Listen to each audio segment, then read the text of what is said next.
ನಮಸ್ಕಾರ ವೀಕ್ಷಕರೇ, ನಾನು ಶೈಲಜಾ.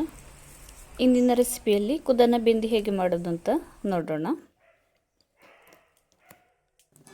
ಸಾಮಾನ್ಯವಾಗಿ ಎಲ್ಲ ಕಡೆಯಲ್ಲಿ ಬೆಳೆಯುವಂತಹ ಗಿಡವಾಗಿದ್ದರೂ ಇದರ ಉಪಯೋಗ ಹಾಗೂ ಪರಿಚಯ ಸ್ವಲ್ಪ ಕಡಿಮೆ ಅಂತಲೇ ಹೇಳ್ಬೋದು. ಬದನೆಕಾಯಿ ಗಿಡದ ಹಾಗಿರುವ ಇದರಲ್ಲಿ ಈ ರೀತಿಯಾಗಿ ಗೊಂಚಲಾಗಿ ಸಣ್ಣ ಸಣ್ಣ ಕಾಯಿಗಳಾಗ್ತವೆ. ಹೆಚ್ಚಾಗಿ ಇದು ಬೀಜ ಬಿದ್ದಲ್ಲೆಲ್ಲ ಹುಟ್ಟುವ ಗಿಡವಾಗಿದೆ. ಹಲವಾರು ರೋಗಗಳಿಗೆ ಇದು ದಿವ್ಯೌಷಧಿ ಅಂತಲೂ ಹೇಳ್ತಾರೆ. ಅಧಿಕ ನಾರಿನಂಶ ಹಾಗೆ ವಿಟಮಿನ್ ಪ್ರೋಟೀನ್ಗಳಿಂದ ತುಂಬಿರುವಂತಹ ಈ ಕುದನೆಕಾಯಿಯನ್ನು ನಾವು ಪಲ್ಯ, ಗೊಜ್ಜು ಹಾಗೆ ಬೆಂದಿ ಮಾಡಲಿಕ್ಕೆ ಉಪಯೋಗ ಮಾಡ್ತೇವೆ. ಇದನ್ನು ಸುಂಡಕಾಯಿ ಹಾಗೆ ಟರ್ಕಿ ಬೆರೆ ಅಂತಲೂ ಹೇಳ್ತಾರೆ.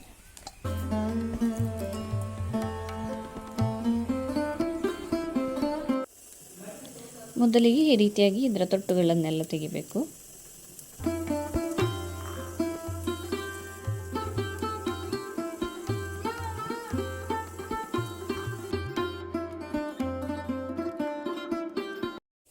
ತೊಟ್ಟು ತೆಗೆದ ನಂತರ ಕಾಯಿಗಳನ್ನೆಲ್ಲ ಈ ರೀತಿಯಾಗಿ ಜಜ್ಜಿ ಅದರೊಳಗಿರುವ ಬೀಜಗಳನ್ನೆಲ್ಲ ತೆಗಿಬೇಕು.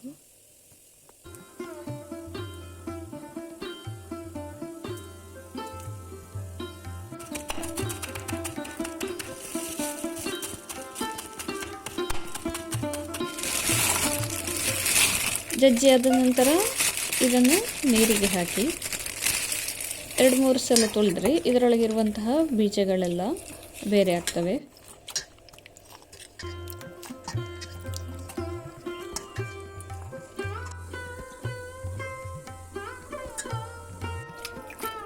ಈಗ 2-3 ಸಾರಿ ತೊಳೆದು ಅದರ ಬೀಜಗಳನ್ನೆಲ್ಲ ಬೇರೆ ಮಾಡಿ ಆಯಿತು.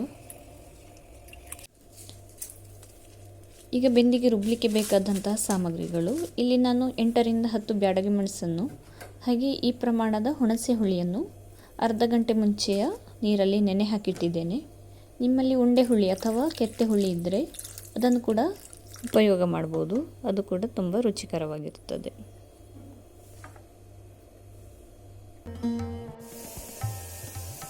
ಹಾಗೆ ಇಲ್ಲಿ ನಾನು ಒಂದು ಮಧ್ಯಮ ಗಾತ್ರದ ತೆಂಗಿನಕಾಯಿಯನ್ನು ಕೂಡ ತುರಿದಿಟ್ಟಿದ್ದೇನೆ. ಈಗ ಬಾಣಲಿಗೆ ನಾವು ಈ ಕಾಯಿಯನ್ನೆಲ್ಲ ಹಾಕಿ ಅದಕ್ಕೆ ಸ್ವಲ್ಪ ಅರಶಿನ, ರುಚಿಗೆ ತಕ್ಕಷ್ಟು ಉಪ್ಪು ಹಾಗೆ ಬೆಲ್ಲ, ಹುಣಸೆ ಹುಳಿಯ 3 ಪಾಲಿನಷ್ಟು ಹಾಕ್ತಾ ಇದ್ದೇನೆ. ರುಬ್ಬಲಿಕ್ಕೆ ತುರಿದಿಟ್ಟಂತಹ ಕಾಯಿ ಹಾಗೆ ಮೆಣಸು ಮತ್ತು ಹುಳಿಯನ್ನು ಹಾಕಿ ನಯವಾಗಿ ರುಬ್ತಾ ಇದ್ದೇನೆ.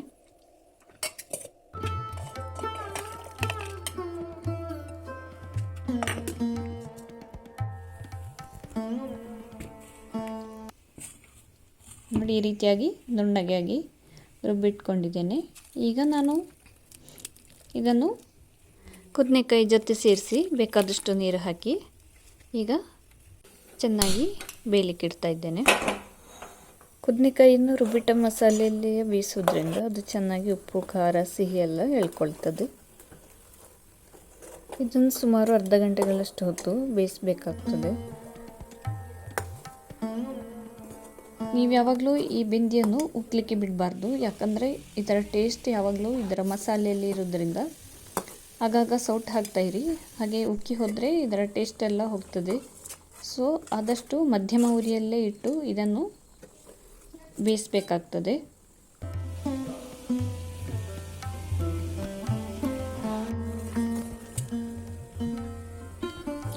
ಬೆಂದ್ಕೊಂಡು ಬರುವಾಗ ಆ ಕಾಯಿ ಪಚ್ಚೆ ಕಲರಿಂದ ಸ್ವಲ್ಪ ಕಲರ್ ಚೇಂಜ್ ಆಗ್ತದೆ ನೋಡಿ, ಈ ರೀತಿಯಾಗಿ. ಹಾಗೆ ತುಂಬ ಹೊತ್ತು ಕುದಿಸೋದ್ರಿಂದ ತೆಂಗಿನಕಾಯಿ ಸ್ವಲ್ಪ ಎಣ್ಣೆ ಕೂಡ ಬಿಟ್ಕೊಂಡು ಬರ್ತದೆ. ನಾನಿದನ್ನು ಸುಮಾರು 30ರಿಂದ 40 ನಿಮಿಷದವರೆಗೆ ಮಧ್ಯಮ ಉರಿಯಲ್ಲಿಟ್ಟು ಬೇಯಿಸಿದ್ದೇನೆ. ಈಗ ಇದು ಚೆನ್ನಾಗಿ ಬೆಂದ್ಕೊಂಡು ಬಂದಿದೆ.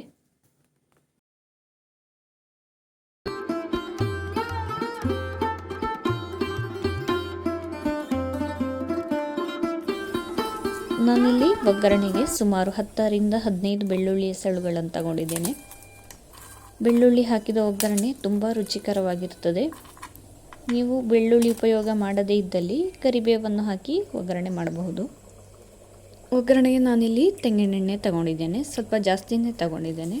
ಹಾಗೆ ಸಾಸಿವೆ, ಹಾಗೆ ಸುಲಿದಿಟ್ಟಂತಹ ಬೆಳ್ಳುಳ್ಳಿ, ಬೆಳ್ಳುಳ್ಳಿ ಚೆನ್ನಾಗಿ ಕಂದು ಬಣ್ಣಕ್ಕೆ ಬರಲಿ.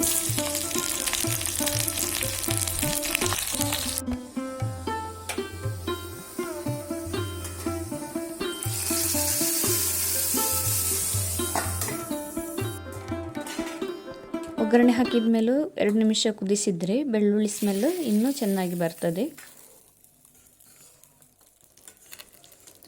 ರುಚಿಯಾದಂತಹ ಕುದನೆ ಬೆಂದಿ ರೆಡಿಯಾಗಿದೆ. ನೀವು ಇದನ್ನು ಅನ್ನ, ದೋಸೆ, ಚಪಾತಿ ಹಾಗೆ ಶಾವಿಗೆ ಜೊತೆ ಕೂಡ ಸವಿಯಬಹುದು.